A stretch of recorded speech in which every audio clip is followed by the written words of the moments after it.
Hey, Matt, Hey, Jen. what are you listening to this week?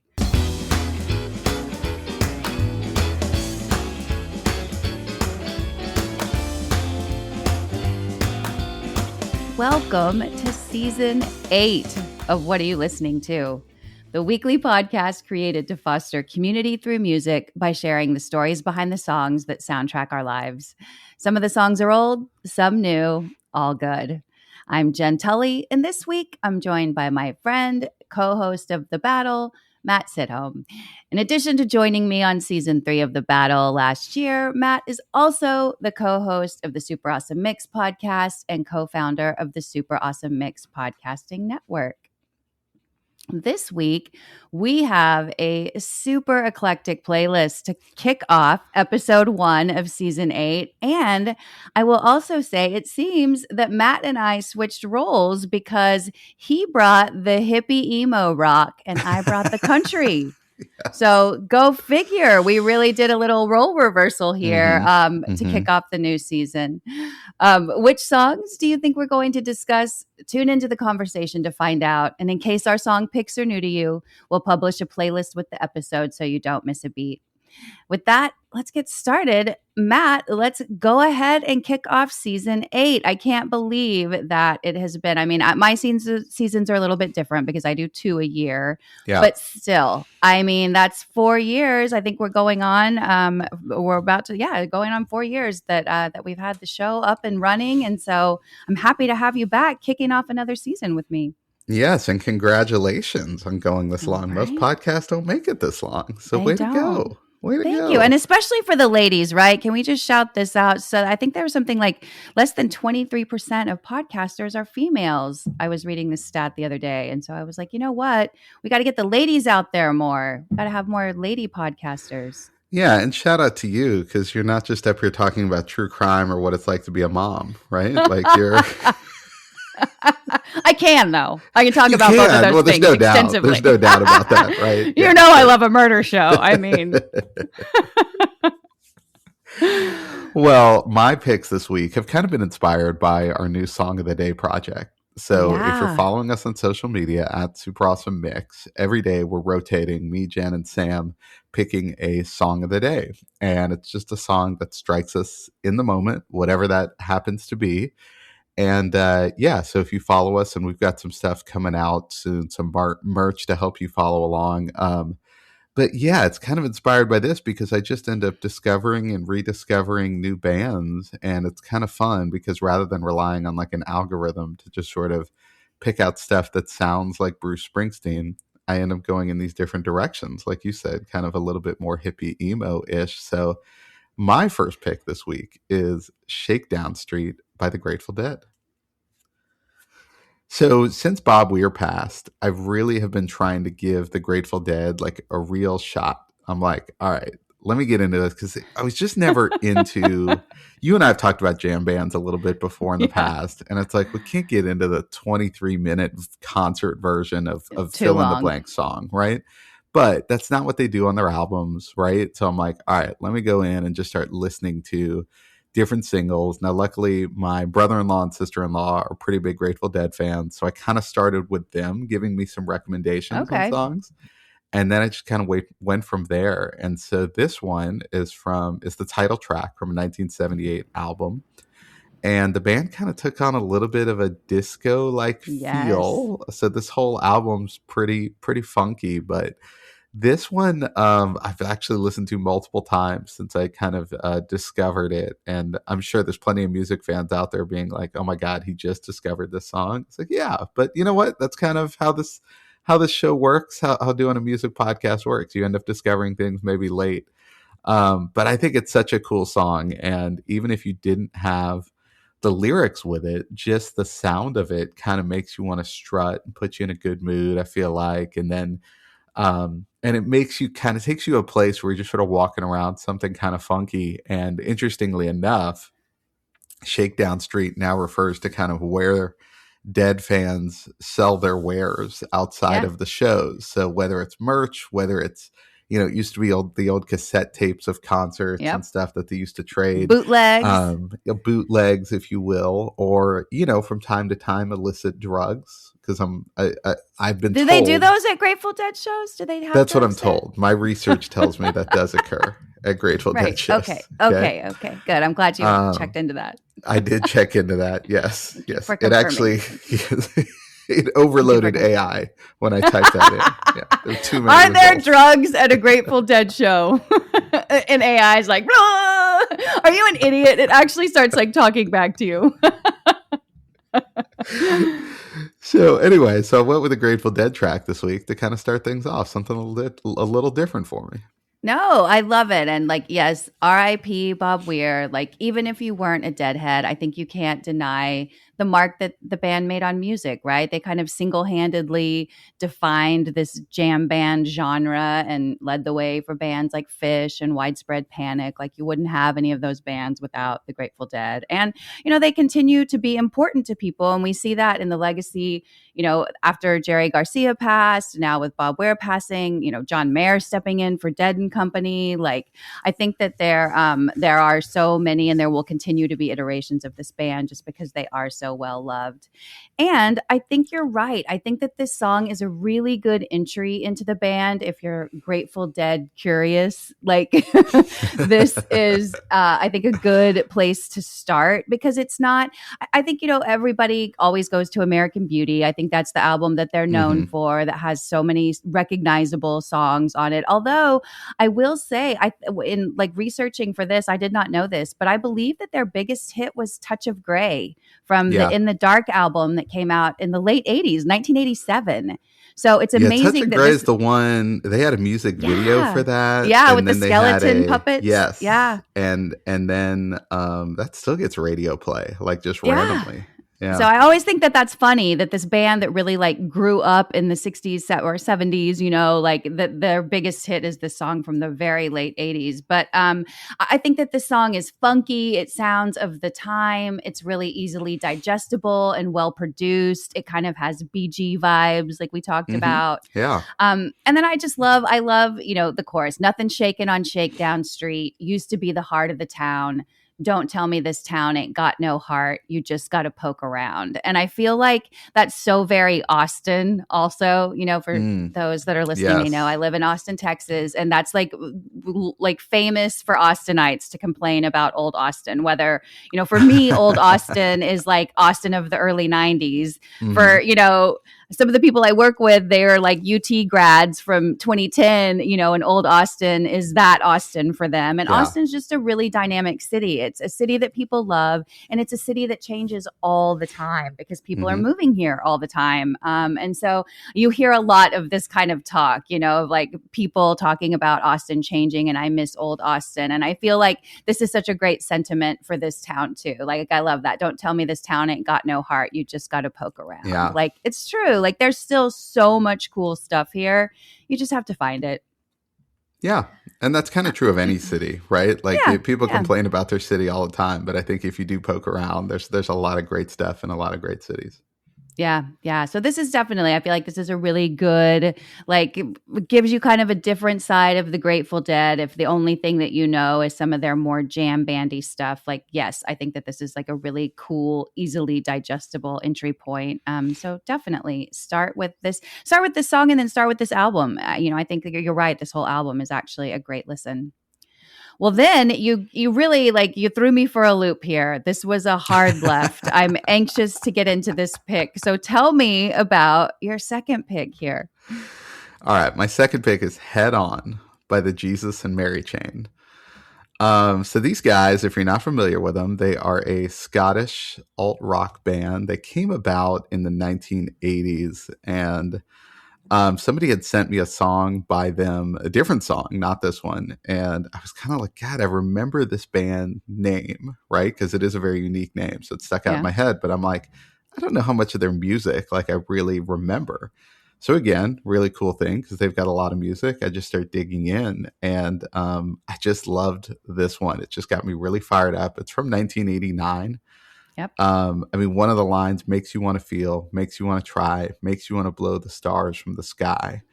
So whatever this energy is that they're talking about, it's kind of taking you to a whole new level. And I don't know, I just started listening to more of their songs, and I was like, this is why haven't I listened to more of this? Like, this is a really cool band, and why didn't they catch on? But it also speaks to, and we've talked about this before, how, before streaming services and stuff, if there was a band from another country, you would have Yeah. had to have someone know someone in that country, or who went to that country and then brought back like a cassette tape, or they would have just had to get so big that their music got played here.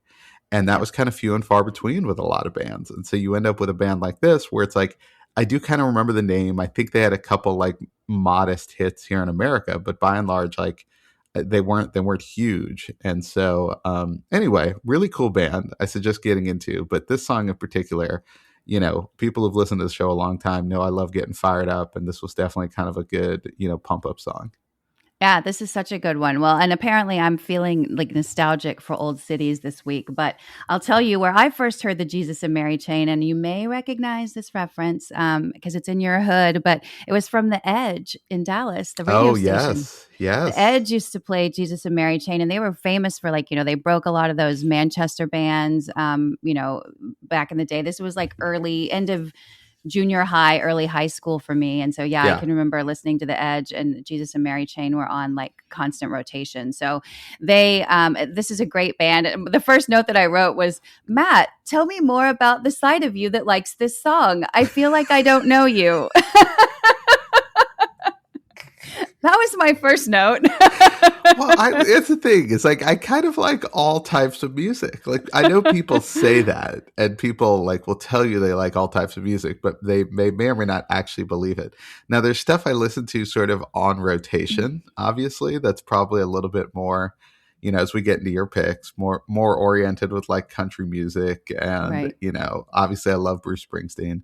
But yeah, then I come across something like this, and I'm like, this is awesome. I love it. So yeah. Yeah. And I think it's again, I like you said something earlier that makes me just like want to resurface the point about, people that are like, "Oh, I can't believe you're just discovering this song now." And sort of that, but that's been one of the biggest joys for me of doing this Hmm. podcast, is either finding something new from a band I love, discovering a new band, revisiting something that I love but haven't listened to in a long time. And I think real music fans, it's not ever like, "Oh, I can't believe you didn't know this one." It's like, "Oh, yeah, that's a really good one. I'm so glad you found it." And I think Yeah. that's kind of our approach with this. And I think I think when I think of you, Sam, and we are people that love all different kinds of music. Like, people flip through my record collection, or they'll look at playlists I make, and they're like, "You're a psycho." Like, who goes from Ricky Lee Jones to the Beastie Boys to the Eagles to, Right.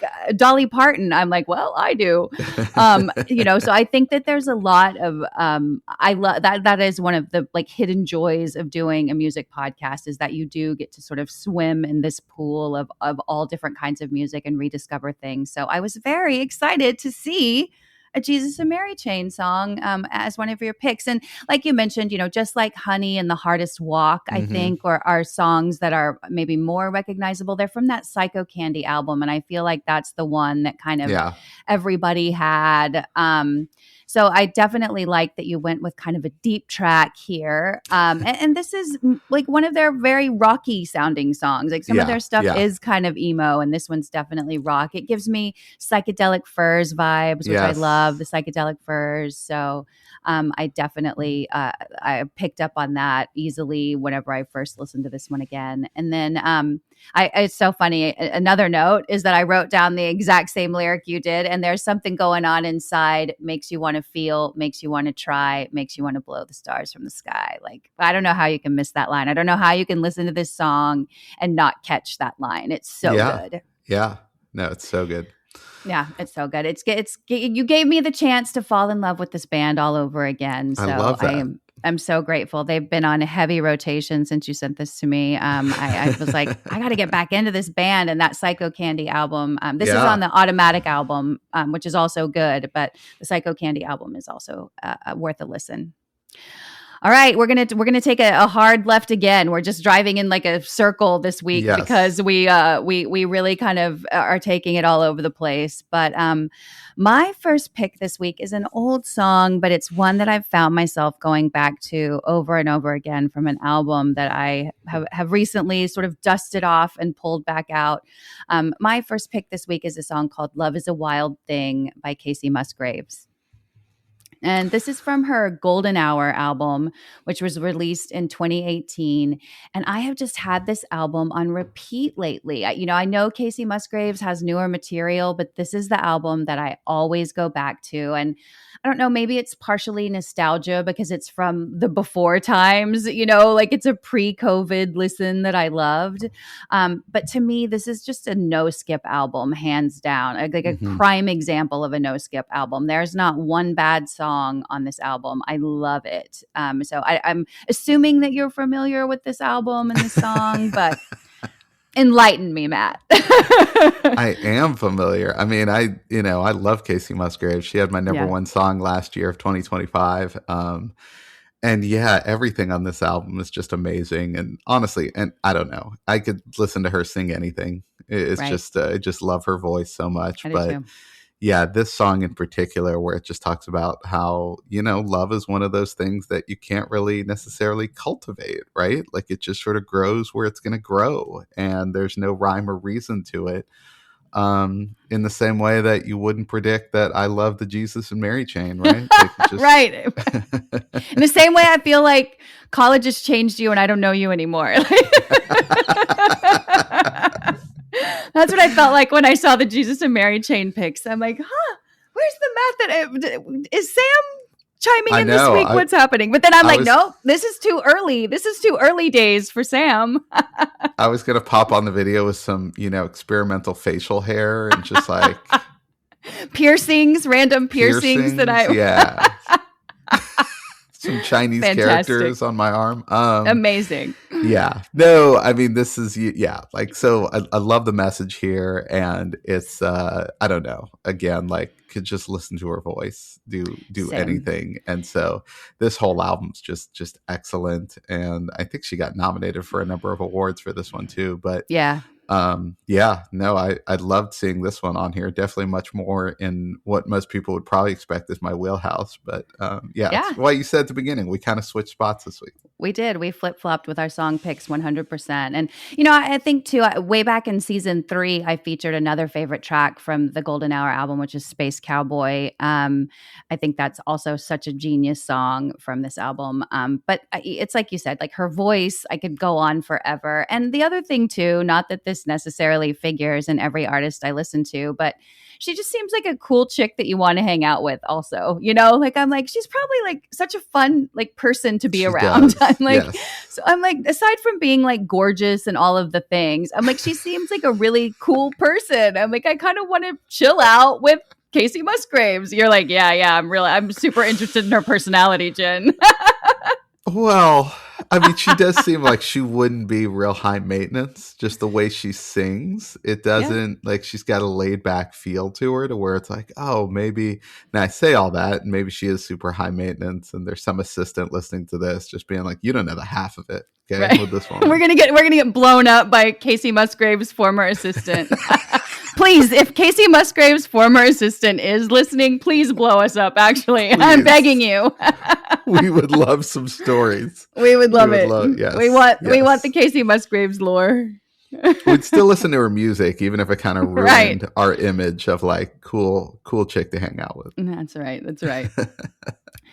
Well, also this week I did kind of stay in this country lane, which a strange place for me to stay in, but I was there, and so I just kind of dug in. So I think maybe the cold got to my brain, or your influence is taking over. I'm not sure, Matt, but I stayed here for my second pick this week, and I've got a kind of a country rocker that I'm super into right now. It's a song called 10 on 6 by Jonathan Terrell. And I actually learned about this song from Brian C. Parker over at Austin Monthly. You know, he's one of my favorite people, probably outside of you and Sam, to talk to about music. He's been on the show before. And he wrote a piece in the November, December issue of Austin Monthly about 5 Austin-based artists with new albums. And this is one of them. This is off his album called Dove that he released at the end of last year, end of September in 2025.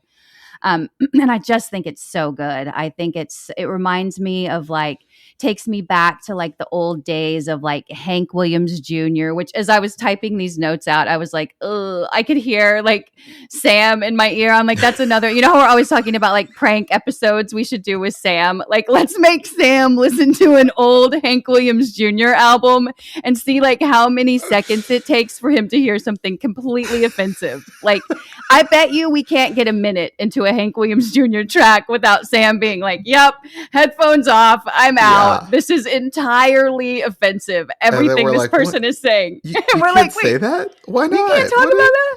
Like, I think of like A Country Boy Will Survive. Like, please, can we do a live listen with Sam of Country Boy Will Survive? Like, that will be, I feel like that's kind of... That was the backtrack that was in my head as I was typing out notes for this song. I love that. I love that. But we'll do that on YouTube. We'll do a YouTube live. We'll do a YouTube live. But as you know, again, aside from like, yes, some of that material is problematic, it does take me back to kind of the early days of that rock and country where it didn't sound like shitty pop. It sounded like rock and country. Yeah. And there's a difference for me. And I think that I saw something that Rolling Stone wrote that I thought kind of nailed it. This album, this song in particular, is kind of like the Killers go country, right? So if you love the Killers and you'd like to hear sort of like a countrified version, I feel like this kind of delivers on that. And then this also got me thinking. It was funny about things that are like songs that talk about things that are obsolete now also, right? Yeah. Like, I don't know that.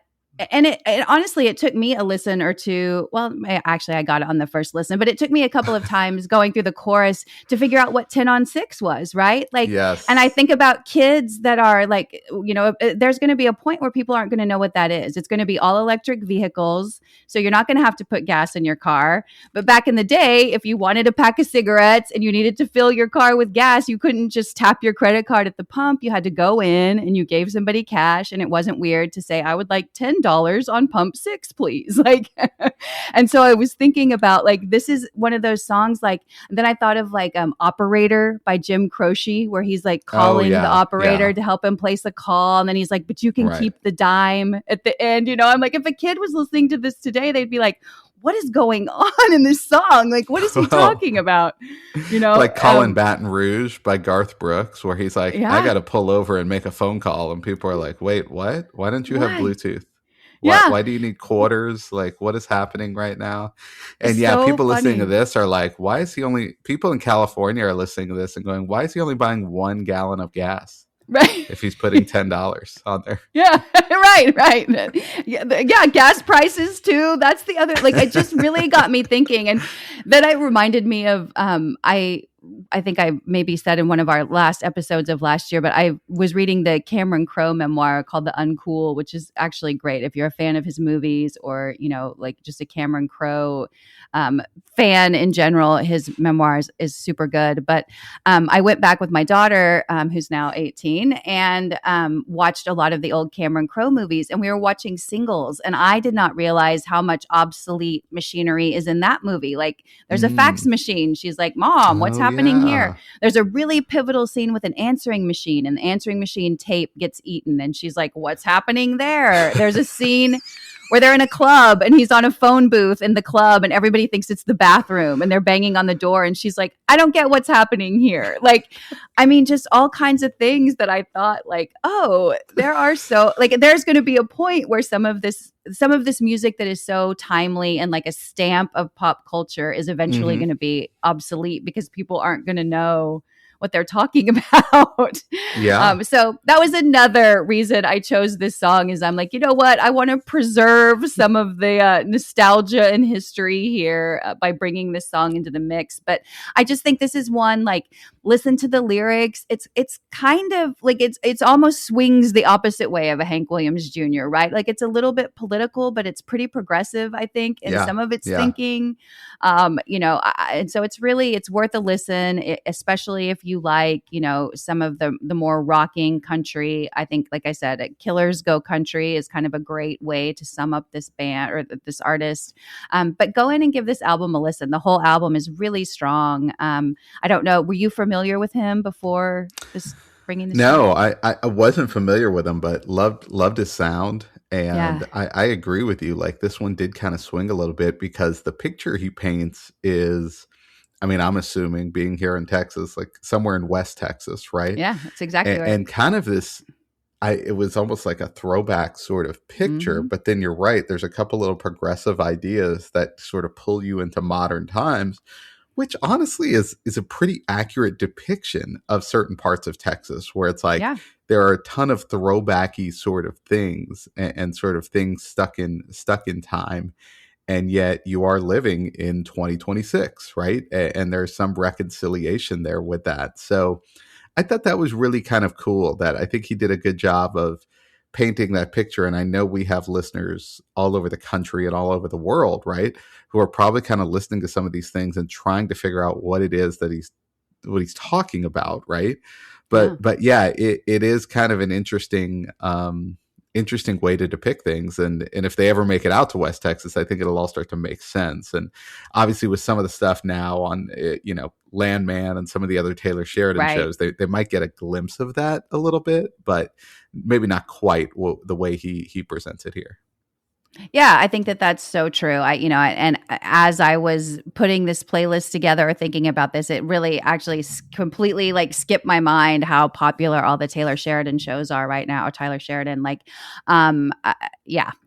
I haven't even gotten. I think I did a few seasons of Yellowstone, and I was like, this is so ridiculous. I'm out. Like, it was so off the rails. Like season 3, I'm like, no. When they're like forcing a kid to sleep in a barn and stuff, I'm like, yeah, I'm out. Like, this is this is actually not how we do it here. But I guess they're in Montana or whatever, Wyoming, something. But I forgot about that being a moment too. So you know what? I actually wouldn't be surprised if one of his songs pops up in one of these shows too. I think that they work hard to source a lot of the music from those shows for local artists. So you heard it here first. We're going to see Jonathan Terrell, a song in an episode of Landman. It's coming. Landman or any of the other like 16 shows 70, Taylor Sheridan has on the other Paramount. 70 shows, right? Yeah. Single-handedly owning Paramount Plus network right now. Amazing. Oh, well, Matt, thank you so much for joining me once again to kick off another season of What Are You Listening To? I cannot believe we are in season 8 of the show. That's truly mind-boggling. So again, thank you for producing the show and for allowing me, the network to place this show for the last 4 years. I'm so grateful. And listeners, we want to hear from you. What do you want to hear more of in 2026? Let me know. You can DM me on Instagram at JennJenn1020. That's JENNJENN1020. And while you're on social media, be sure to follow us on Instagram, Threads, YouTube. And last request, be sure to follow, download, and share the show. And if you love listening, drop a review on Apple or Spotify for us. And Matt, I think you alluded to it earlier in the show, but we do have some cool new merch coming down later in the year. So we'll be sure to keep you guys posted. Keep your eye on our social. You can also follow along with Song of the Day there. We post daily on what the song is. So join us for that endeavor. It's been fun so far, choosing songs of the day and rotating. I've been enjoying the list because I only have one of the picks. So the other two come from you guys. So I'm learning new music too. And just so you know, I'll be back again next week with an all new episode. So until then, like I said, to stay informed on all things Super Awesome Mix and What Are You Listening To, follow us on Instagram at Super Awesome Mix. Thanks for listening, and please join me again next week to find your new favorite song.